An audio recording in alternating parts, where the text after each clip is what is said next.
Hello my dear class 9 and 10 students of CBSE board. నాకు తెలుసు exam half-yearly exams దగ్గరికి వస్తున్నా కొద్దీ ఇంకా మనకి సిలబస్ రివిజన్ అయిపోయింది అండ్ ఇంపార్టెంట్ క్వశ్చన్స్ ఏమేమి చదవాలని ఒక చిన్న డైనమాలో ఉన్నారు కదా. మీ టెన్షన్స్ అన్నిటికీ అండ్ అలాగే మీ టైం ని సేవ్ చేసి ఒక సూపర్ వీడియో తీసుకొచ్చిన దట్ అల్టిమేట్ గా మనకి ఎగ్జామ్ రిలేటెడ్ కావాల్సింది ఏంటంటే ఇంపార్టెంట్ క్వశ్చన్స్ లేకపోతే రిపీటెడ్ మోడల్స్. ఆల్రెడీ మనకి గవర్నమెంట్ ఇచ్చిన అప్డేట్ ప్రకారం దట్ మనకి అఫ్ కోర్స్ మనకి all the questions from previous papers నుంచి వస్తాయని అన్నాడు. That is fine. మరి ఆ ప్రీవియస్ పేపర్ లో ఇప్పుడు మనకున్న హాఫర్లీ సిలబస్ నుంచి ప్రతి చాప్టర్ నుంచి ఏమేమి క్వశ్చన్స్ లేకపోతే ఏమేమి మోడల్స్ రిపీటెడ్ గా వస్తున్నాయి అనేది మనం ఒకసారి చూసేద్దాం. సో మీరు వీటిని రేపొద్దున ప్రాక్టీస్ కోసం లేకపోతే మీ స్టడీ అవర్ లో ఒక చాప్టర్ ని మ్యాథ్స్ నుంచి తీసుకున్నారు అని అంటే ఖచ్చితంగా నేను ఇప్పుడు చెప్పే మోడల్స్ ని మీరు ప్రిపేర్ అవుతున్నారా లేకపోతే మీకు ఆల్రెడీ మీరు నేర్చేసుకున్నారా ఒకసారి చెక్ చేసుకున్న తర్వాతే నెక్స్ట్ క్వశ్చన్స్ కి వెళ్ళండి. వీటిని ప్రయారిటీలో పెట్టుకోండి. ఎందుకంటే ఐఎమ్ డెఫినెట్లీ షూర్ దట్ వీటి నుంచి మీరు ఎట్లా ఈ చాప్టర్ ఇప్పుడు ఒకవేళ నేను చెప్పే ఆల్ ఈ సిలబస్ నుంచి నేను చెప్పే మోడల్స్ కనుక ప్రిపేర్ అయితే మీకు హాఫర్లీలో గ్యారంటీగా 90+ మార్క్స్ వస్తుంది, 90+% వస్తుంది. నమ్మలేదనంటే ఒకసారి హాఫర్లీ అయిపోయిన తర్వాత మళ్ళీ ఈ వీడియోకి వచ్చి చూడండి. నీ క్వశ్చన్ పేపర్ నేను వీడియోని పక్కన పెట్టుకొని చూడు. చాలా క్వశ్చన్స్ 10 out of 9 అన్ని క్వశ్చన్స్ కరెక్ట్ అవుతాయి. ఒకసారి మన వీడియోని స్టార్ట్ చేసేద్దాం. అండ్ గైస్ ఎవరైనా మన వీడియోని ఫస్ట్ టైం చూస్తున్నట్లయితే వెంటనే సబ్స్క్రైబ్ చేయండి అండ్ అలాగే మీ క్లాస్మేట్స్ అందరికీ కూడా షేర్ చేయండి. సో దాట్ మీరు నేర్చుకున్నట్టుగానే మీ ఫ్రెండ్స్ అందరూ కూడా టైం సేవ్ చేసుకోవాలి అని అనుకుంటే. అండ్ దాంతో పాటు మన ఛానల్ ని సబ్స్క్రైబ్ చేయండి, పక్కనే ఉన్న బెల్ ఐకాన్ ని కూడా క్లిక్ చేయండి. సో కమింగ్ టు మన సిలబస్ అందరికీ తెలుసు కదా దట్ మ్యాథ్స్ లో క్లాస్ 10th కి ఫస్ట్ చెప్తున్నాను, దాని తర్వాత క్లాస్ 9th కి చెప్తున్నాను. ఈ వీడియోలో క్లాస్ 10th అండ్ 9th ఇద్దరికి కవర్ అవుతాయి ఇంపార్టెంట్ టాపిక్స్. ఫస్ట్ ఎక్కడి నుంచి స్టార్ట్ చేద్దాం మనం. రియల్ నెంబర్స్ లో మీరు 6 మార్క్స్ ని ఎక్స్పెక్ట్ చేయొచ్చు. అందులో ఒకటి LCM and HCF questions important.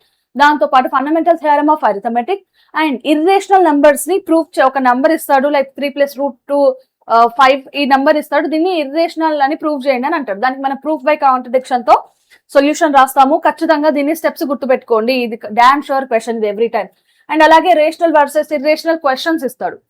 Okay, వాటిని కూడా చూసుకోండి. దెన్ పాలినామియల్స్ విషయానికి వస్తే polynomials is all about roots and zeros.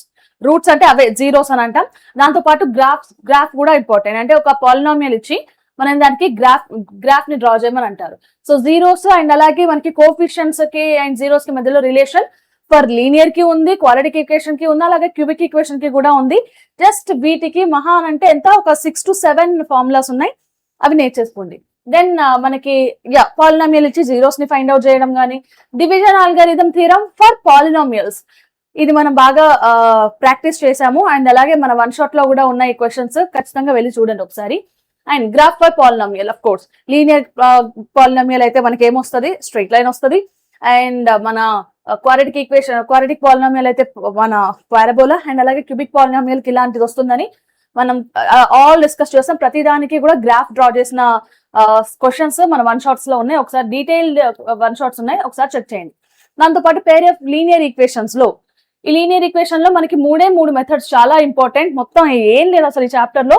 నువ్వు ఒక 2 క్వశ్చన్స్ ఇస్తాడు, 2 లీనియర్ పాలినామియల్స్ ని, వాటిని సాల్వ్ చేసి వేరియబుల్స్ చెప్పాలి. అది ఎన్ని రకాలుగా సాల్వ్ చేయొచ్చు? 3 రకాలు. ఒకటి గ్రాఫికల్, ఒకటి సబ్స్టిట్యూషన్, ఇంకొకటి elimination method. Substitution and elimination methods, cross multiplication method, word problems ఉంటాయి. సో మళ్ళీ మనం ఇక్కడికే వస్తాం, బట్ వర్డ్ ప్రాబ్లమ్స్ నువ్వు నేర్చుకోవాల్సింది కేవలం ఆ సెంటెన్స్ ని విని నువ్వు ఒక ఈక్వేషన్, మీనింగ్ఫుల్ ఈక్వేషన్ ని రాయగలగాలి. That's it. దాని తర్వాత గ్రాఫికల్ మెథడ్ లో 2 అంటే గ్రాఫ్స్ చూసి అవి కన్సిస్టెంటా ఇన్కన్సిస్టెంటా అని చెప్పగలగాలి. ఇవి షార్ట్ ఆన్సర్ కి వస్తాయి. లేదంటే మనకి కండిషన్స్ కూడా ఉంటాయి. దట్ ఒక 2 లైన్స్ ఇచ్చిన తర్వాత మనకి వాటిని కండిషన్ చెక్ చేసి సొల్యూషన్ ఎన్ని సొల్యూషన్స్ ఉన్నాయి లేకపోతే మొత్తానికి సొల్యూషన్స్ లేవా అనేది కూడా అడుగుతుంటాడు. ఇది for pair of linear equations in 2 variable. Then quadratic equation. Quadratic equation is a very interesting chapter. ఎందుకంటే మనము దీంట్లో ఆల్ క్వాడ్రాటిక్ ఈక్వేషన్స్ ఉంటాయి, రూట్స్ ఫైండ్ అవుట్ చేస్తాం. సేమ్ ఇందాకటి లీనియర్ ఈక్వేషన్స్ లాగా పాలినామియల్స్ లాగానే ఇందులో రూట్స్ అని అంటాం. అక్కడ మనం జీరోస్ అన్నాం, ఇక్కడ రూట్స్ అని అంటాం. దెన్ గివెన్ రూట్స్ కి మనం k ని ఫైండ్ అవుట్ చేయమని అడుగుతాడు. దాంతో పాటే డిస్క్రిమినెంట్ ఉంటుంది, డిస్క్రిమినెంట్ ని ఫైండ్ అవుట్ చేసి నేచర్ ఆఫ్ ది రూట్స్ అని చెప్పొచ్చు. ఇది ఎలా చేయొచ్చు నేను విత్ ఇన్ 60 seconds లో ఒక షార్ట్ కూడా ఉంది మన ఛానల్లో. దాంతో పాటు factorization and quadratic formula methods తో నువ్వు ఒక క్వాడ్రాటిక్ ఈక్వేషన్ కి రూట్స్ ఫైండ్ అవుట్ చేయాలి. అయితే find the value of find the nature of roots అని అడిగినప్పుడు ఈ మెథడ్స్ మొత్తం సాల్వ్ చేసి లాస్ట్ కి రూట్స్ ని చూసి దాని తర్వాత నేచర్ ఇస్తారు. అదంతా అవసరం లేకుండా డిస్క్రిమినెంట్ తో కూడా ఫైండ్ అవుట్ చేయడం నేర్చుకోండి. దాని తర్వాత వర్డ్ ప్రాబ్లమ్స్ లో మెయిన్ గా అడిగేది ఏంటంటే ఏరియా, స్పీడ్, ఏజ్ కి సంబంధించిన క్వశ్చన్స్. లైక్ ఒక మదర్ అండ్ సన్ ఏజ్ ఇప్పుడు ఈ సంవత్సరం ఈ రేషియోలో ఉంది, దట్ 5 years తర్వాత ఎంత ఉంటది, 5 years తర్వాత ఈ రేషియోలో ఉంది, సో ప్రెసెంట్ ఏజ్ ఎంత, ఇట్లాంటి క్వశ్చన్స్ అడుగుతారు. సో మీనింగ్ఫుల్ ఈక్వేషన్స్ రాయగలిగితే దెన్ మనదే మార్కులన్నీ. అండ్ దాని తర్వాత arithmetic progression, it is a very small chapter నాన్న, ఏమీ ఉండదు. అరిథమెటిక్ ప్రోగ్రెషన్ అంటే ఏంటి, so first term common difference, ఎంత టర్మ్ నేర్చుకోమని అంటారు. దాని తర్వాత sum of n terms find out చేయడం. ఇది వస్తే ఇవన్నీ కూడా మీరు ఆటోమేటిక్ గా చేసుకోవచ్చు. కేస్ బేస్డ్ క్వశ్చన్స్ మెయిన్ గా ఈ టాపిక్ నుంచి వచ్చే ఛాన్స్ ఉన్నాయి. సో మన ఎన్సీఆర్టీ ఎగ్జాంపులర్ నుండి అండ్ అలాగే టెక్స్ట్ బుక్ ఇంటెక్స్ అంటే చాప్టర్ అయిపోయిన తర్వాత questions, end of the exercise questions ఉంటాయి కదా, వాటిని చాలా జాగ్రత్తగా ప్రాక్టీస్ చేయండి. అండ్ అలాగే కొన్ని కండిషన్స్ ఇస్తాడు, దట్ 4th టర్మ్ ఇది, 7th టర్మ్ ఇది, రెండింటి మధ్యలో రిలేషన్ ఇదే అయితే మనకి ఒక ఏపీని రాయండి, ఇలాంటి క్వశ్చన్స్ అడుగుతాడు. సో ఏపీని రాయడానికి ఇచ్చిన కండిషన్స్ తో ఎలా సాల్వ్ చేయొచ్చు అనేది మనకి యాక్టివిటీలో 3-4 బిట్స్ ఉన్నాయి, వాటన్నిటిని కూడా సాల్వ్ చేయండి. అండ్ నెక్స్ట్ కోఆర్డినేట్ జియోమెట్రీ కూడా, ఇది కూడా చాలా చిన్న చాప్టర్, కంపేరింగ్లీ అరిథమెటిక్ ప్రోగ్రెషన్స్ కన్నా కూడా చిన్న చాప్టర్. ఎందుకనిగానంటే ఇందులో మీరు ఆల్రెడీ క్లాస్ 9 లో నేర్చుకున్న డిస్టెన్స్ ఫార్మ్ లో ఉంటది. మీరు ఎట్లా పాయింట్స్ ఎట్లాగైతే లొకేట్ చేయాలో అది మీకు తెలుసు. సో దాంతో మీకు డిస్టెన్స్ ఫార్మ్ లో వచ్చేస్తుంది. కొత్తగా మీరు దాన్ని నేర్చుకుంటున్నారు అంటే సెక్షన్ ఫార్మ్ లా, అండ్ కొంతమంది స్టూడెంట్స్ ఈ సెక్షన్ ఫార్మ్ లాని 9th లో కూడా నేర్చుకొని ఉంటారు. అండ్ మిడ్ టర్మ్ ఫార్మ్ లా ఇది మీకు 9th లో కూడా ఉంది. సో కొత్తగా నేర్చుకునేది ఏమన్నా ఉంది అంటే సెక్షన్ ఫార్మ్ లో ఒకటి, ఏరియా ఆఫ్ ట్రయాంగిల్. కేవలం ఈ 4 ఫార్ములాస్ నేర్చుకోండి, మీకు ఫుల్ చాప్టర్ నుంచి ఎలాంటి క్వశ్చన్ వచ్చినా మీరు సాల్వ్ చేయగలరు. అండ్ ఇక్కడ ఏపీ నుంచి నాన్న ఎంత టర్మ్ అండ్ అలాగే ఈ sum of n terms questions అయితే ఎవ్రీ ఇయర్ వచ్చే డ్యామ్ షూర్ క్వశ్చన్స్ పక్కా. నెక్స్ట్ ట్రయాంగిల్స్ లో నాన్న సిమిలర్ ట్రయాంగిల్స్ ఇది జనరల్ గా అయితే. సో ఈ ట్రయాంగిల్స్ లో మనకి ఇచ్చిన 2 ట్రయాంగిల్స్ సిమిలర్ అని ప్రూవ్ చేయడానికి కొన్ని రూల్స్ ఉంటాయి. సో దాంట్లో సిమిలారిటీ క్రైటీరియాస్ ఉంటాయి. సో దాంట్లో ఏఏ, ఎస్ఏఎస్ అండ్ అంటే ఏఏ అంటే యాంగిల్, ఎస్ఏఎస్ అంటే side angle side, triple S అంటే ఆల్ సైడ్స్. అండ్ దాంతో పాటు బీపీటీ థియరం ఒకటి ఉంటుంది, బీపీటీ థియరం. అండ్ అలాగే దీని ఇన్వర్స్ కూడా అడుగుతాడు. సో కాబట్టి బీపీటీ థియరం వెరీ ఇంపార్టెంట్. దాని తర్వాత ఈ క్రైటీరియాకి రండి. అండ్ ఈ క్రైటీరియాని యూజ్ చేసుకొని నువ్వు అన్నోన్ సైడ్స్ ని లేకపోతే రేషియోని ఫైండ్ అవుట్ చేయాల్సి ఉంటుంది. సో సిమిలారిటీ అప్లికేషన్స్ ఉంటాయి, అండ్ అప్లికేషన్స్ తో height, shadow problems find out చేయాలి. దీనికి నువ్వు బీపీటీ థియరం అయినా యూజ్ చేయొచ్చు, లేకపోతే సిమిలారిటీ అయినా ఉంటుంది. ఎక్సర్సైజ్ మొత్తం ఓన్లీ క్రైటీరియా పైనే ఉంటుంది, కొంచెం జాగ్రత్తగా ఆన్సర్ చేయండి. అండ్ ఇందులోనే మనం పైథాగరస్ థియరం కూడా దీనికి ప్రూఫ్ నేర్చుకుంటాం, అండ్ దీని అప్లికేషన్స్ కూడా ఉంటాయి. నెక్స్ట్ ట్రిగ్నోమెట్రీ గురించి ఏమీ తెలియని స్టూడెంట్స్ కూడా ఈ క్లాస్కి వచ్చిన తర్వాత చాలా డీటెయిల్ గా నేర్చుకోవచ్చు. ఫ్రమ్ ద బేసిక్స్ ఉంటుంది. ట్రిగ్నోమెట్రీలో మనకి ట్రిగ్నోమెట్రిక్ రేషియోస్ 6 రేషియోస్ ఉన్నాయి కదా, ఆ రేషియోస్ ట్రయాంగిల్ లో ఫార్ములాస్ నేర్చుకోండి. దాంతో పాటు ఐడెంటిటీస్ అన్న 3 ఐడెంటిటీస్ ఉంటాయి. దెన్ కాంప్లిమెంటరీ యాంగిల్స్ ఉంటాయి. అఫ్ కోర్స్ కాంప్లిమెంటరీ యాంగిల్స్ పెద్ద మనకి ఇబ్బంది ఏం కాదు, బట్ మీరు ఏది టేబుల్ ఉంటది కదా, వాల్యూస్ టేబుల్ నేర్చుకుంటే సరిపోతుంది. కాంప్లిమెంటరీ యాంగిల్స్ తో చిన్న లాజిక్స్ తో గుర్తుపెట్టుకోవచ్చు. మీరు చిన్న లాజిక్స్ తోనే మీరు ఈ చాప్టర్ కి సంబంధించిన ఆల్ క్వశ్చన్స్ ని సాల్వ్ చేయొచ్చు. పెద్దగా కష్టపడాల్సిన అవసరం ఉండదు. బట్ ఈ చిన్న లాజిక్స్ అని అన్నాను కదా, అప్పుడప్పుడు బై మిస్టేక్ లో ఎక్కువ తప్పులు చేసే చాప్టర్ కూడా ఈ ట్రిగ్నోమెట్రీ. సో ఇక్కడ బేసిక్ గా మనం ట్రిగ్నోమెట్రీ అంటే ఏందో నేర్చుకుంటాం. దాని తర్వాత నెక్స్ట్ అప్లికేషన్స్ ఆఫ్ ట్రిగ్నోమెట్రీ చూస్తాం. అండ్ దీంట్లో trigonometry values sin, cos and all the 6 ratios కి 0 degrees, 30, 45, 60, 90 ఈ టేబుల్ ఒకటి ఉంటుంది. ఆ టేబుల్ ని ఎలా ఈజీగా గుర్తుపెట్టుకోవాలనేది కూడా నేను మన ఛానల్ 1 shot లో డిస్కస్ చేసిన, అండ్ అలాగే ఒక లైవ్ లో కూడా డిస్కస్ చేసిన, ఒకసారి చెక్ చేయండి. Next class 9th. So class 9 students కి చాలా తక్కువ సిలబస్ ఉంది, and it is important. So orienting your self, ఇది మన ఇవన్నీ నేను ఇప్పుడు చెప్పే ఆల్ చాప్టర్స్ మన ఛానల్లో 1 shot గా అవైలబుల్ ఉంది. నోట్స్ కూడా ఇవ్వడం జరిగింది, నేను చూపిస్తాను లాస్ట్ కి. నంబర్ లైన్ పైన రేషనల్ నెంబర్స్ ని ఐడెంటిఫై చేయడం గుర్తుపెట్టుకోండి అని అంటాడు. అండ్ 2 రేషనల్ నెంబర్స్ ఇచ్చి వాటి మధ్యలో ఉన్న మిగిలిన 5 కానీ లేకపోతే 3 రేషనల్ నెంబర్స్ ని ఐడెంటిఫై చేయండి లేకపోతే రాయండి అని అంటాడు. Then surds on number line పైన సర్చ్ ఎక్కడ ఉంటాయి. దాంతో పాటు ఎక్స్పోనెంట్స్, లాస్ ఆఫ్ ఎక్స్పోనెంట్స్, ఇవి ఇంపార్టెంట్. ఈ ఈక్వేషన్ అంటే ఈ రూల్స్ ఉంటాయి కదా, ఎక్స్పోనెంట్స్ ఈక్వేషన్ ఫార్ములాస్, అవి ఇంపార్టెంట్. అండ్ అలాగే సైంటిఫిక్ నోటేషన్స్ గుర్తుపెట్టుకోండి. Next world of numbers, all about numbers. So దీంట్లో ఏం డిస్కస్ చేస్తాం మనము, ఒక నెంబర్ ఉంటే దానికి ఫ్యాక్టర్స్ ఏంటి, దానికి మల్టిపుల్స్ ఏంటి, HCM and LCM, HCF and LCM problems ఇక్కడ నేర్చుకుంటే మీకు 10th లో ఈజీ అవుతుంది. నేను ఇక్కడ 10th లో కూడా హెచ్సిఎఫ్ అండ్ ఎల్సిఎం ఇంపార్టెంట్ అని చెప్పిన ఇదే సెషన్ లో, ఇదే వీడియోలో. Prime factorization and divisibility rules ఇవి ఏవైతే నేర్చుకుంటున్నారో ఇవన్నీ కూడా రియల్ నెంబర్స్ లో క్లాస్ 10 లో నేర్చుకుంటారు. నెక్స్ట్ ఆల్జిబ్రాయిక్ ఐడెంటిటీస్, తాను జస్ట్ ఈ ఫార్ములాస్ నేర్చుకోండి, వీటిని అప్లై చేసి కొన్ని ప్రాబ్లమ్స్ ని సాల్వ్ చేయడం నేర్చుకోండి. Then that is fine. Algebraic identities chapter మీరు చాలా ఈజీగా సాల్వ్ చేసేయగలరు. Next linear polynomials and equations. దీంట్లో నాన్న లీనియర్ పాలినామియల్స్ లో మనకి 1 వేరియబుల్స్ అండ్ 2 వేరియబుల్స్ రెండు ఉంటాయి, వాటిని సాల్వ్ చేయడం నేర్చుకోండి. అండ్ సేమ్ మీకు ఇది 10th లో అండ్ 9th లో సేమ్ చాప్టర్ ఇది. కొంచెం మీకు డిఫికల్టీ లెవెల్ తక్కువగా ఉంటుంది.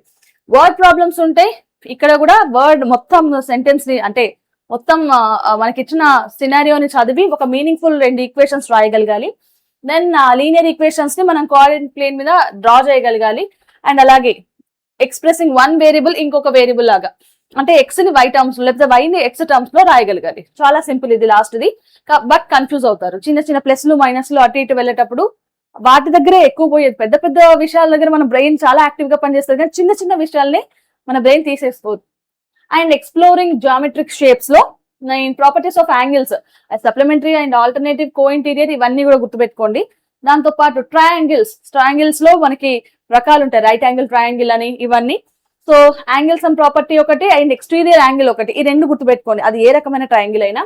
క్వాడ్రిలాటరల్స్ అంటే 4 సైడ్స్ ఉంటాయి కదా, అది ఏదైనా కావచ్చు, స్క్వేర్ కావచ్చు, లేకపోతే రెక్టాంగిల్ కావచ్చు, ఈవెన్ ప్యారలోగ్రామ్.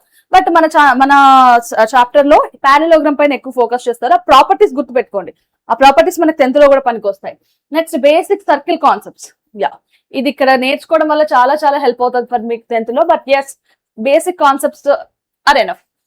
అండ్ ఇంకొక ఇంకా క్లాస్ 9th కి వస్తే స్టాటిస్టిక్స్ నుంచి 3 ఫోకస్ చేయండి. చాలా సింపుల్ క్వశ్చన్స్ ఉంటాయి. మీన్, మోడ్ అండ్ అలాగే మీడియన్, ఈ 3 చాలా ఇంపార్టెంట్. ప్రాబిలిటీలో బేసిక్ కాన్సెప్ట్స్ అండ్ చాలా సింపుల్ క్వశ్చన్స్ నానా. ఫర్ ఎగ్జాంపుల్ మీరు డెక్ ఆఫ్ కార్డ్స్ తీసుకోండి, లేకపోతే 2 కాయిన్స్, ఒక కాయిన్ త్రో చేసినప్పుడు ఏమొస్తుంది, ఇలాంటి చిన్న చిన్న క్వశ్చన్స్ అడుగుతారు. కాబట్టి టైం సేవింగ్ క్వశ్చన్స్ ఇవి. దాంతో పాటు ఇంట్రొడక్షన్ టు పాలినామియల్స్ లో degrees and zeros find out చేయడం అని చెప్పిన కదా. దెన్ కోఆర్డినేట్ జామెట్రీలో డిస్టెన్స్ ఫార్ములా అండ్ అలాగే మనము పాయింట్స్ ని ఎక్కడైతే లొకేట్ చేయడం, ఇలాంటివి ఫోకస్ చేయండి. సో క్లాస్ 9 కి అండ్ అలాగే 10th కి all the important questions or models from half yearly syllabus అయిపోయింది కదా. నా ఇప్పుడు ఓవరాల్ గా అందరికి సంబంధించిన కొన్ని టిప్స్ చెప్తున్నాను. సో టిప్ నెంబర్ 1 అంటే ఏంటంటే, మీరు టెక్స్ట్ బుక్ ని దాటి ఎక్కడికి పోవాల్సిన అవసరం లేదు. టెక్స్ట్ బుక్ చేశారా, then go for NCERT exemplar.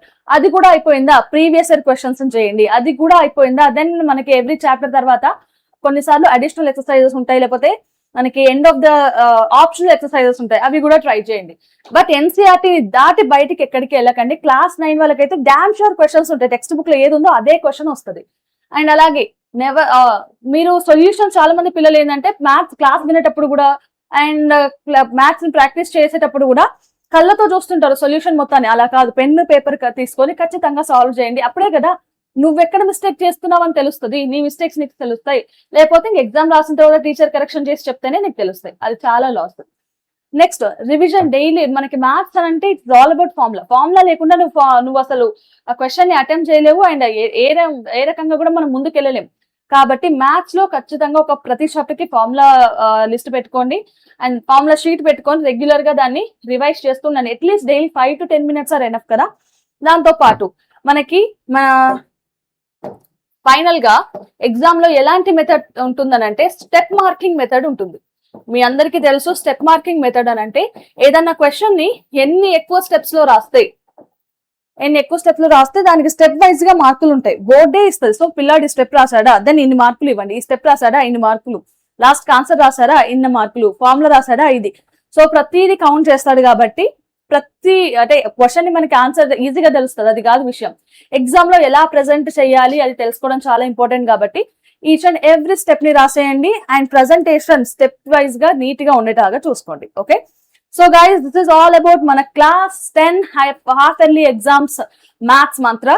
So final గా నేను దీనికి సంబంధించిన పీడిఎఫ్ కూడా కింద డిస్క్రిప్షన్ లో ఇస్తా, you can save it. And అలాగే మన టెలిగ్రామ్ లో కూడా షేర్ చేస్తా. నేను ఇందాక మర్చిపోయినా కదా, దట్ మన ఛానల్లో ఇవన్నీ వస్తున్నాయి కదా, ఎస్, ఇది మన ఛానల్. నేను ఇందాక చెప్పినట్టే ఆల్ వన్ షాట్స్ ఇక్కడ ఉన్నాయి.